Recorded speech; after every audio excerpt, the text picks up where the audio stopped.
This is problem 9-72M. It's on page 519.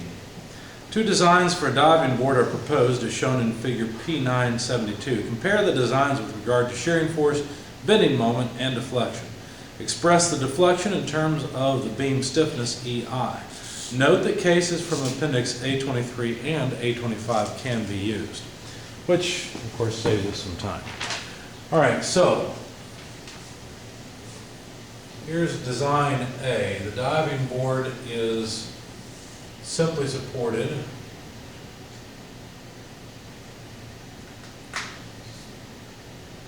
there's a length of 2 and a length of 3 meters and a 1500 Newton load out at the end.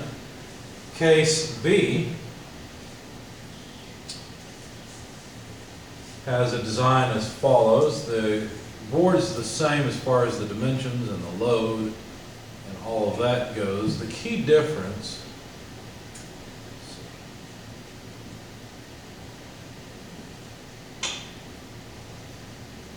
is that there can also be a moment. In other words, the end of this thing is cantilever. Okay? Now if you go and you look up the cases in A23, this one is A23G, and the other one is A25D. If you go and you look them up, what you'll find is they've, of course, not got numbers in them. They have symbols, and the symbol is this distance is L and this distance is A. And it's the same for A25D. It is consistent. Okay? Now, the first thing to do is to find the reaction. So let's start off there. Some moments about A equals 0. This is not statically determined, so we can simply use statics to solve it. So that's 2RB, there's the moment arm and the force, minus 5 times 1500. And so RB, I'll just write it in, is 3750 newtons. Summing moments about B will give us the reaction at A, so it's 2, well, first of all, the sum of the moments should be 0, 2RA, because there's the moment arm, there's the reaction, minus 3 times 1500 newtons. And so the reaction at A, when you solve this equation for the reaction at A, is 2250 newtons. And of course, if you sum forces, you find that those sum to 0. Let's work over here really quick to find the reactions. Now here, you can't use statics. Fortunately, in the case, they have given us equations for the reactions at the points A and B, so we'll simply use that. Minus 3PA divided by 2L. Of course, P is the 1500 Newton load.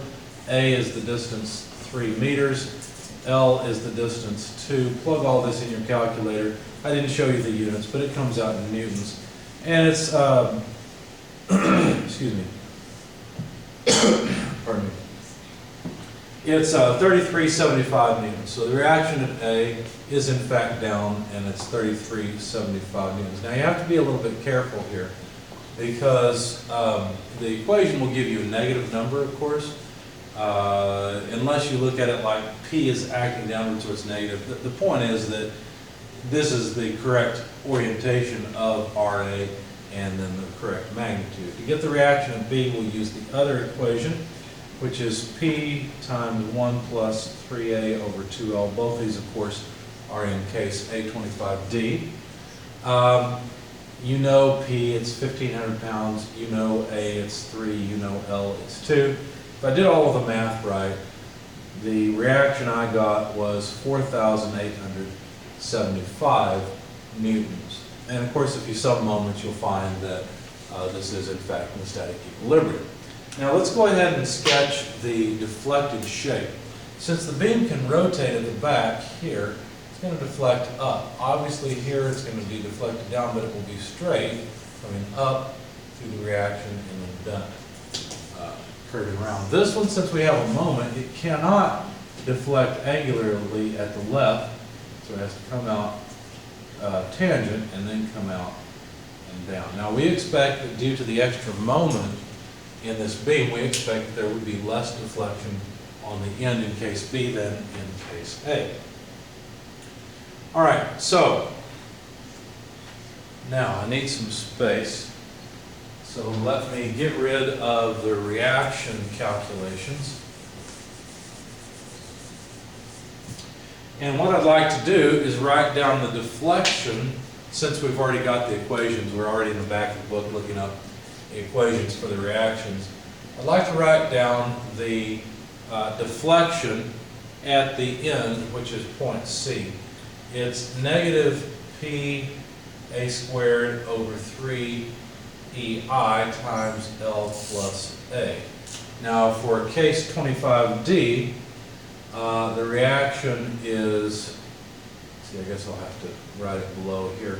Y sub C equals negative P L cubed over EI times A squared over 4 L squared plus A cubed over 3 L cubed.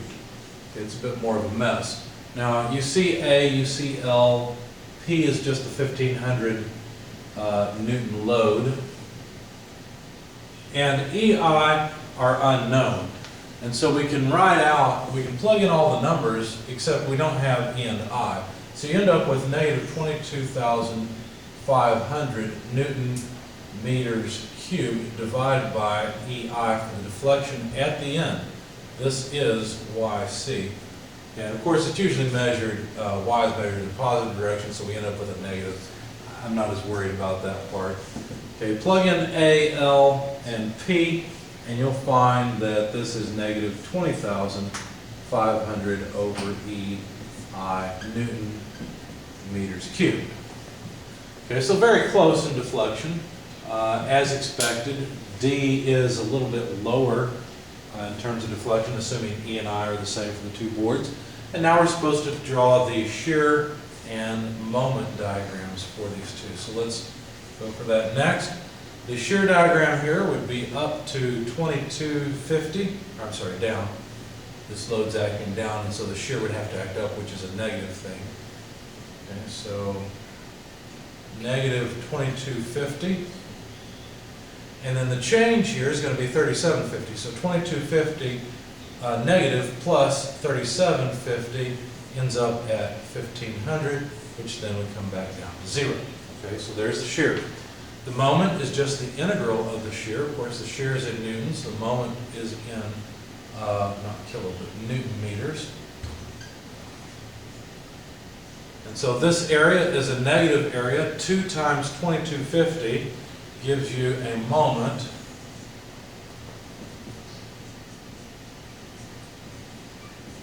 so 2250 times 2 gives a moment of excuse me, negative 4,500 Newton meters, and then 1500 times 3 is 4,500, so it comes back up to 0 nicely as expected. So there's the maximum moment.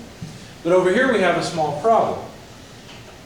While we can draw the shear diagram, we don't know the moment at A. It's one of the reactions that we should have calculated that I did not. So let's go ahead and calculate the moment at A, and then we'll write it in. So the moment at A, again, we have to go back to A25D to find the equation for the moment at A, is just P times A over 2. It's pretty straightforward.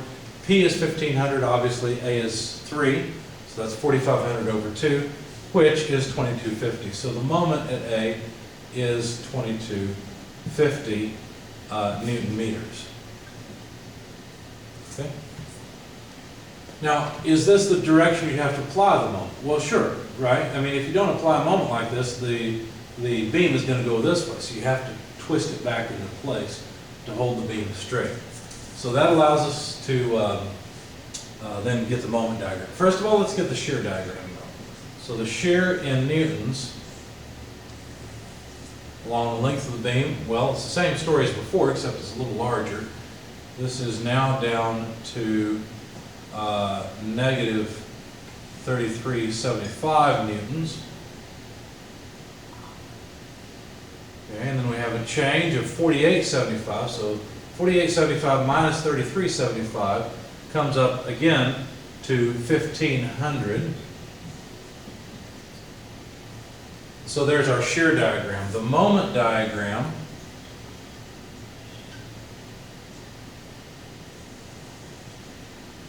is just the integral of the shear. And we have to be careful. We have a starting point. We have a non-zero moment out at the left-hand side. That amount is 2250. So we actually have to begin at 2250 Newton meters and then subtract off 3375, which actually is this height, I'm sorry, 3375 times 2 meters. When you do that, what you'll find is you'll come down to 4,500 or negative 4,500 Newton meters. And then, of course, this is still 4,500, so we end up back at 0. Okay, so there are the shear and moment diagrams for both of these boards. I'm going to continue this problem and solve the next one, which is problem 73. It goes with this problem, so we'll just put it all in one video. The question is to actually choose a material and a cross-section in order to prevent failure of these boards. Now, they're both the same, right? Because really we're going to resist the moment load, and the moment load is just 4,500 Newton meters. So we're done with all this. We know that this board's going to deflect less. It's going to have a higher shear in parts, but the maximum moment is the same in both. So there's really no need to have both of these on the board. So we're going to move on to problem 73M. And just we've got the results from the last problem. So I'm going to design the cross-section simply so that I can avoid too much calculation. We know that the width of it has to be 0.6 meters. I'm just going to make it a rectangle with some unknown height, h. I expect impact loading because I expect people to jump on the end of the diving board. And so the maximum bending stress, or the design bending stress, would be the ultimate strength divided by 12. Now, I don't want this thing to rust, and I don't want to pay for aluminum, which doesn't have infinite fatigue strength. So instead, I'm going to choose stainless steel. In fact, I'm going to choose AISI 301 anneal. Okay, it's the weakest of the stainlesses in the back of your book. It has an ultimate strength of 754 megapascals. And so the design strength, if I take that 754 and divide by 12, the design strength is about 62.83 megapascals. In fact, it's exactly that. The 3 repeats forever.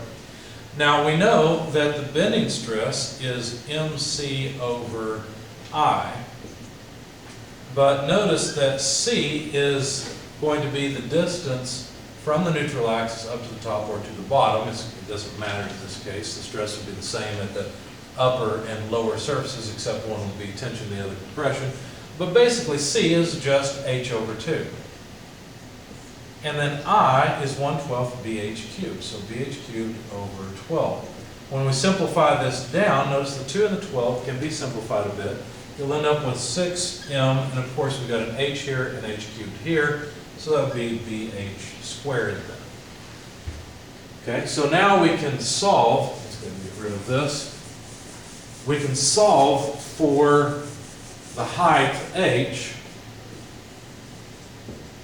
from this equation. All we do is we switch the stress with h squared, so that would be 6m over b sigma, and then square root, so that we'd have h by itself. And of course, we'll just plug in the design stress here, the amount of stress we want to subject the material to. So that's root 6, 4,500 Newton meters. Remember, that was the moment, that was the maximum moment in the beam, divided by B, which is 0.6 meters, and then also divided by the bending stress that we're going to allow, which is 62.83 times 10 to the, let's see, mega is 6 pascals, which is newtons per meter squared. Okay, so now our units should be consistent. Let's see, the newtons go away. We've got meters per meter squared, so that's just per meter, so we end up with meters squared, and the square root of which is just meters. When you plug all this in your calculator, you find it's about 0.0268 meters, which is 26.8 millimeters. So that's the height that we need to make this diving board, 0.0268 meters, in order for it to not fail. So that would minimize the amount of material we use.